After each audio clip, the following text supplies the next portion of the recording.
Halo semuanya, selamat pagi.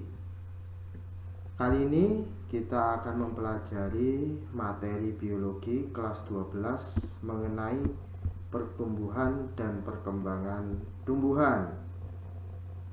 Pada materi kali ini kita akan melihat apa sih perbedaan pertumbuhan dan perkembangan tumbuhan, terus bagaimana caranya tumbuhan bisa tumbuh tinggi, besar, dan menghasilkan buah. Itu akan dibahas pada materi kali ini.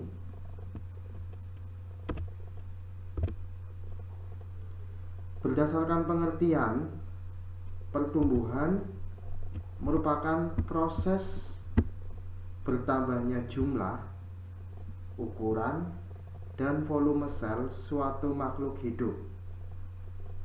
Contoh sederhana pertumbuhan pada tumbuhan. Ketika kalian melihat tumbuhan dengan tinggi 10 cm, terus seiring berjalannya waktu kalian ukur kembali tumbuhan tersebut, ternyata ukurannya menjadi 100 cm atau 1 meter. Nah, bertambahnya ukuran tumbuhan itu merupakan proses dari pertumbuhan. Sedangkan perkembangan itu merupakan proses makhluk hidup menuju kedewasaan atau pematangan fungsi organ. Pak, yang dimaksud pematangan fungsi organ pada tumbuhan itu seperti apa? Nah, yang dimaksud pematangan fungsi organ pada tumbuhan maksud saya itu ditandai munculnya bunga. Bunga itu merupakan alat reproduksi tumbuhan. Jadi ketika suatu tumbuhan itu mulai muncul bunga, tumbuhan tersebut bisa dibilang sudah dewasa. Selain itu juga bisa menghasilkan buah. Jadi tumbuhan dinyatakan dewasa jika sudah ditandai munculnya bunga dan buah. Sampai di sini bisa dimengerti ya perbedaan berdasarkan pengertian antara pertumbuhan dengan perkembangan.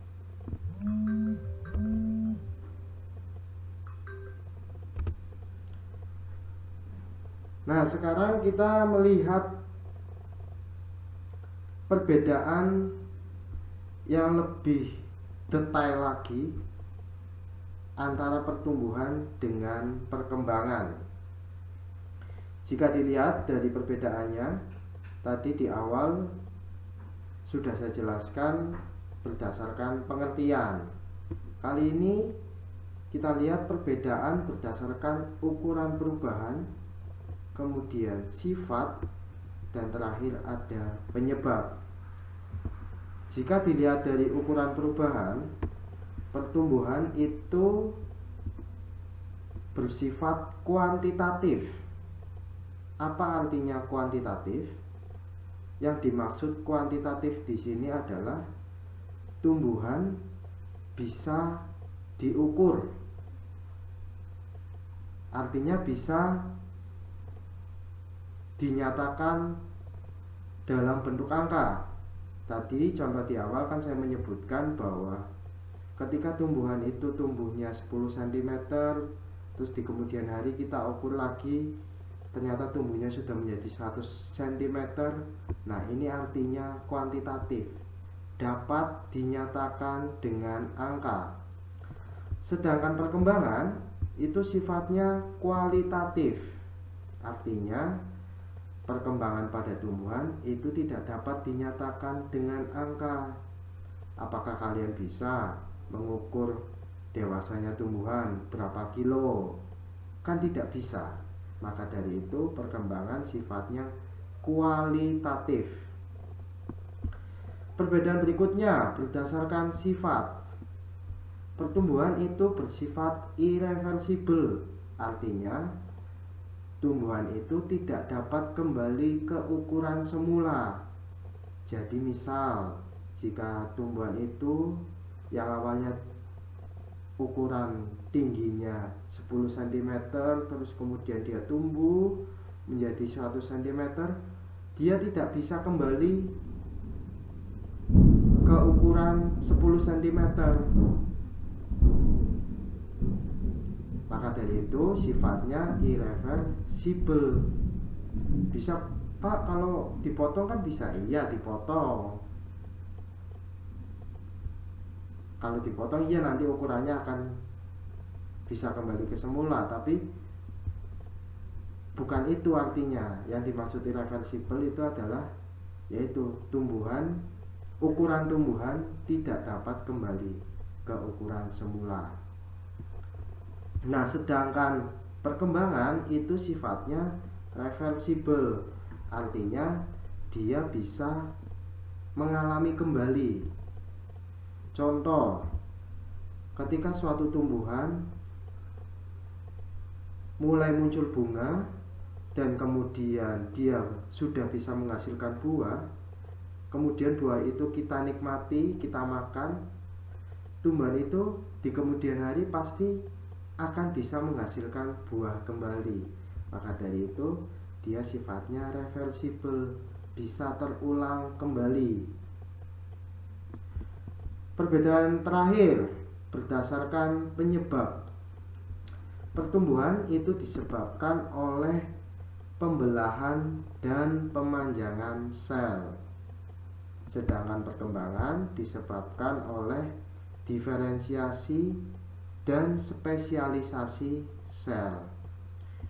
Yang dimaksud pembelahan dan pemanjangan sel, pertumbuhan itu mereka mengalami pertumbuhan berasal dari namanya jaringan meristem. Nah, jaringan meristem ini pernah kita bahas pada waktu kelas 11 pada materi tentang struktur jaringan tumbuhan. Bisa nanti kalian baca kembali materi struktur jaringan tumbuhan. Jaringan meristem itu dia kan sifatnya sering membelah dari 2 menjadi 4 dan terus kelipatannya. Akibat dari pembelahan itu yang terjadi apa? Akan menjadi lebih panjang, batang menjadi lebih panjang. Itu akibat dari adanya pembelahan dan pemanjangan sel. Sedangkan pada perkembangan itu disebabkan oleh diferensiasi. Yang dimaksud diferensiasi di sini adalah adanya perubahan struktur. Nah, perubahan struktur ini yang nantinya akan menyebabkan perubahan fungsi menjadi fungsi tertentu. Dari jaringan meristem tadi yang sudah membelah dan memanjang, sel-sel tersebut nanti akan berkembang membentuk fungsi tertentu, yaitu seperti tadi membentuk akar, membentuk batang, daun. Itu kan fungsinya sudah berbeda-beda. Nah, inilah yang dimaksud dari penyebab perkembangan. Sampai di sini bisa dimengerti ya. Saya ulangi lagi, perbedaan antara pertumbuhan dengan perkembangan berdasarkan ukuran perubahan. Jika pertumbuhan itu bersifat kuantitatif, artinya dapat dinyatakan dengan angka, sedangkan perkembangan itu bersifat kualitatif, tidak dapat dinyatakan dengan angka. Terus perbedaan berdasarkan sifat. Pertumbuhan itu bersifat irreversibel, sedangkan perkembangan bersifat reversibel.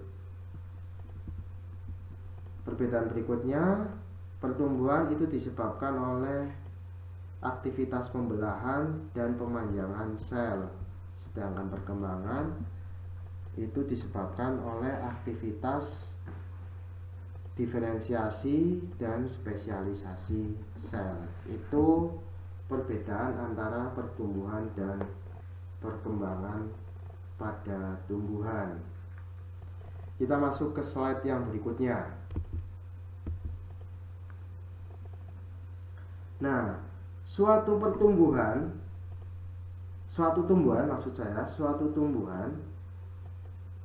pada tanaman, pada tumbuhan berbiji, ya, suatu tumbuhan pada tumbuhan berbiji itu selalu akan mengalami proses awal, namanya adalah proses perkecambahan. Nah, proses perkecambahan ini merupakan proses awal dari pertumbuhan dan perkembangan tumbuhan. Yang dimaksud perkecambahan di sini artinya berakhirnya masa dormansi biji. Pak, masa dormansi itu apa sih? Nah, masa dormansi itu adalah masa ketika biji itu dalam keadaan inaktif, dalam keadaan tidak aktif, karena belum mendapatkan asupan. Asupannya sih apa, Pak?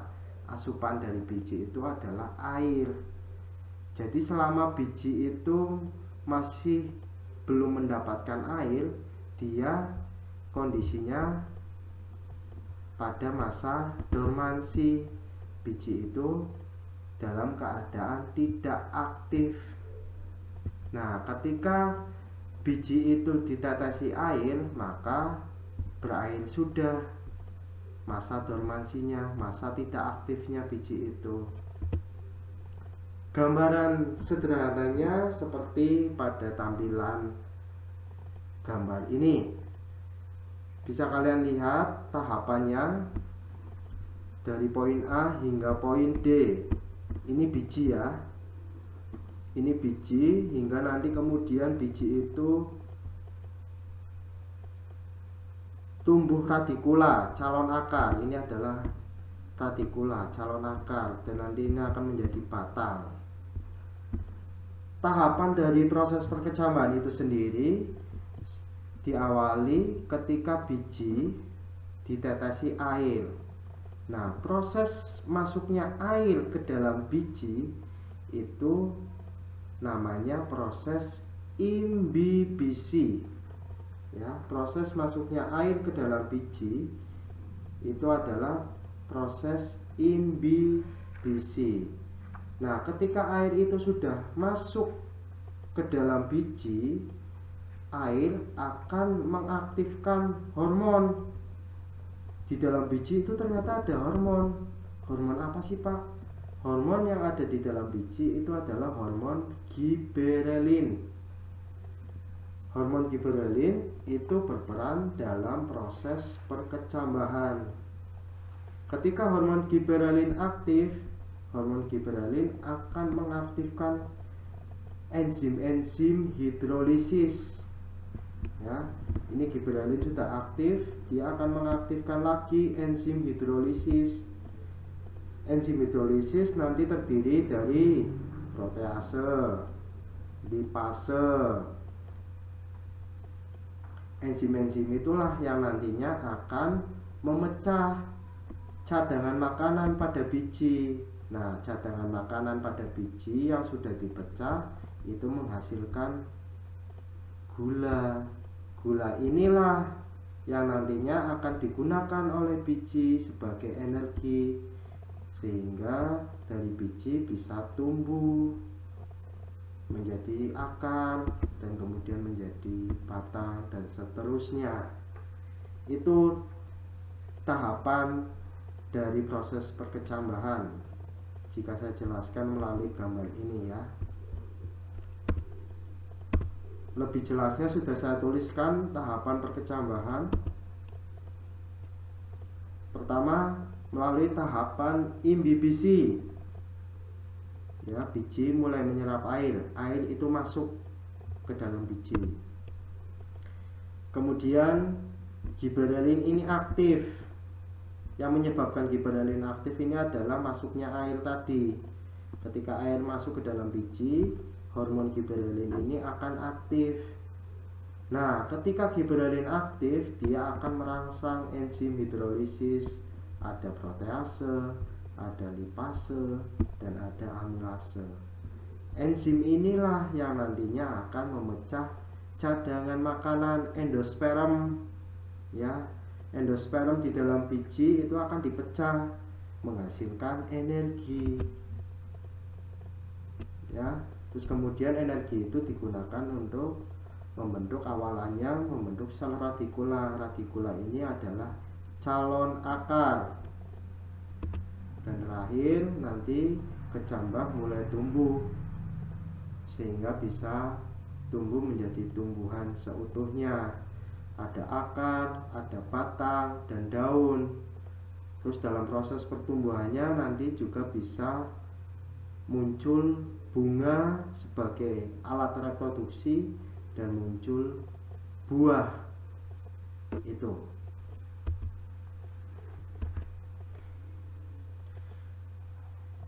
Perkecambahan itu ternyata ada tipe-tipenya. Tipe-tipe dari perkecambahan itu ada 2 tipe. Yang pertama tipe epigeal, dan yang kedua tipe hipogeal. Pak, yang membedakan epigeal dan hipogeal itu di mana sih? Nah, perbedaan antara epigeal dan hipogeal itu terletak di kotiledon. Ini, kotiledon itu merupakan keping biji. Jadi jika kalian penasaran, bisa kalian ambil biji kedelai, terus kalian belah menjadi 2, nanti akan membentuk 2 keping. Nah, 2 keping ini merupakan kotiledon. Yang membedakan antara epigeal dan hipogeal itu terletak di kotiledonnya. Jika tipe epigeal, letak kotiledonnya ini berada di atas permukaan tanah, ya. Bisa kalian lihat, akar kan berada di bawah tanah ini, tapi kotiledonnya ini berada di atas permukaan tanah. Ini merupakan tipe perkecambahan epigeal. Contoh biji yang tipe epigeal itu ada kacang hijau, terus kemudian ada kedelai. Nah, itu adalah contoh yang epigeal. Sedangkan untuk tipe hipogeal, letak kotiledonnya ini berada di bawah, ya. Ini berada di bawah permukaan tanah. Contohnya ada jagung, ada padi, dan kacang kapri. Ini merupakan tipe hipogeal. Pak, terus di gambar itu ada hipokotil dan epikotil, itu apa sih? Nah, untuk epikotil ini merupakan ruas batang pada bagian atas, ya.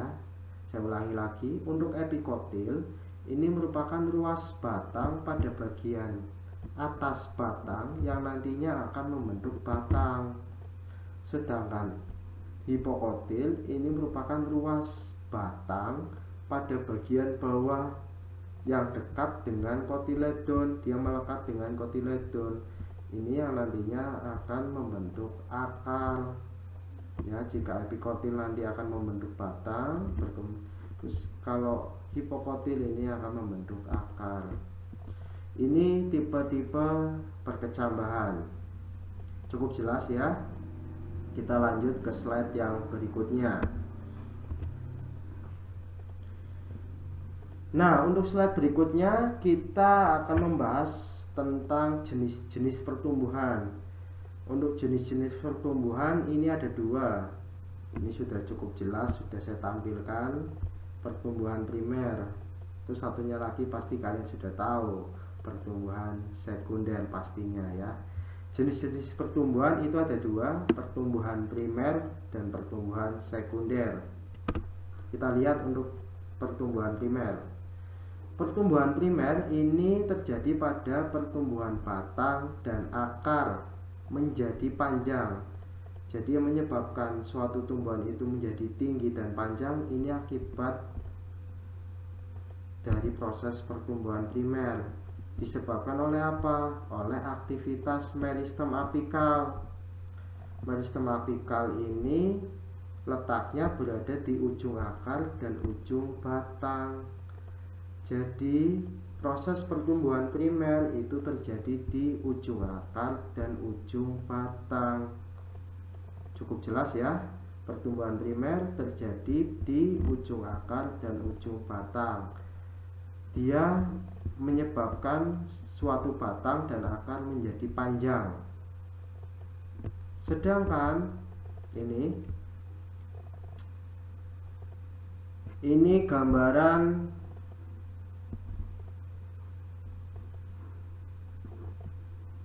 dari akar ya. Ini jaringan meristem. Nah, disinilah terjadi pertumbuhan primer ya. Pertumbuhan primer ini nanti akan terus membelah, terus naik ke atas, sel-selnya nanti akan memanjang. Setelah memanjang, dia akan masuk ke namanya zona pematangan. Ketika sudah matang, sel-selnya sudah matang, dia akan masuk ke zona diferensiasi. Nah, di zona diferensiasi inilah nanti sel-sel itu akan membentuk menjadi xilem, menjadi flum, menjadi perisikkel, terus kemudian menjadi endodermis, epidermis, korteks. Ini sudah masuk ke zona diferensiasi. Terjadinya perubahan fungsi dan struktur sehingga memiliki fungsi yang tertentu. Nah, untuk jaringan-jaringan ini sudah pernah kita pelajari di materi kelas 11 pada struktur jaringan tumbuhan. Lanjut. Sekarang kita masuk ke pertumbuhan sekunder. Tadi pada pertumbuhan primer dia menyebabkan tumbuhan itu menjadi panjang. Nah, untuk pertumbuhan sekunder dia menyebabkan apa, Pak? Dia yang menyebabkan tumbuhan menjadi lebar dan besar. Jadi yang menyebabkan tumbuhan itu menjadi lebar dan besar ini akibat dari pertumbuhan sekunder. Yang menyebabkan adalah aktivitas kambium ya. Jadi jangan sampai keliru ya. Untuk pertumbuhan primer dia menyebabkan tumbuhan itu menjadi panjang. Yang menyebabkan adalah aktivitas meristem apikal. Tapi pada pertumbuhan sekunder ini menyebabkan tumbuhan menjadi lebar dan besar, disebabkannya oleh aktivitas kambium. Itu perbedaan antara pertumbuhan primer dengan pertumbuhan sekunder. Ini bisa kalian lihat aktivitas dari kambium. Ini kambium. Dari aktivitas kambium inilah nanti dia akan membentuk flum sekunder dan kemudian xilem sekunder. Ini akan membentuk susunannya seperti ini terus menerus. Nah, ketika pembelahan ini terjadi terus menerus dari aktivitas kambium yang nantinya akan menyebabkan namanya lingkaran tahun pada tumbuhan dikotil ya. Jika kalian melihat pemotongan tanaman jati, kalian akan melihat lingkaran tahunnya pada batang. Nah, itu lingkaran tahun pada batang tumbuhan jati itu disebabkan oleh aktivitas kambium ini ya.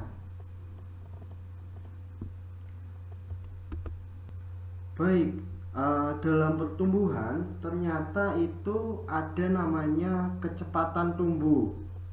Kecepatan tumbuh ini bisa diukur membentuk suatu kurva, namanya kurva sigmoid. Mari kita lihat bagaimana kurva sigmoid itu sendiri. Ini tampilan kurva sigmoid yang menunjukkan garis vertikal ini menunjukkan kecepatan tumbuhan, sedangkan yang garis horizontal ini menunjukkan waktu. Dalam kurva sigmoid ada 3 fase. Yang pertama fase logaritmik, yang kedua fase pertumbuhan tetap atau fase linier, yang ketiga ada fase kematian atau fase penuaan. Pada tahap atau fase logaritmik, kecepatan awal tumbuhnya itu lambat, tapi kemudian dia akan meningkat pesat cepat sampai maksimal.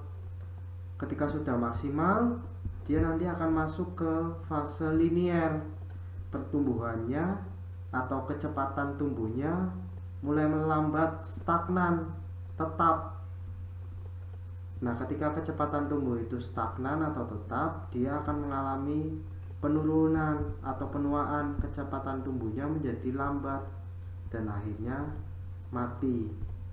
Ini adalah gambaran kecepatan tumbuh yang digambarkan oleh kurva sigmoid. Jadi untuk materi pertumbuhan dan perkembangan tumbuhan kali ini cukup sekian. Untuk materi berikutnya kita akan membahas tentang faktor-faktor apa saja sih yang mempengaruhi pertumbuhan dan perkembangan tumbuhan. Tetap jaga kesehatan, semangat dalam belajar, dan selalu berdoa supaya kita bisa bertemu kembali di pembelajaran tatap muka di sekolah. Terima kasih, selamat pagi.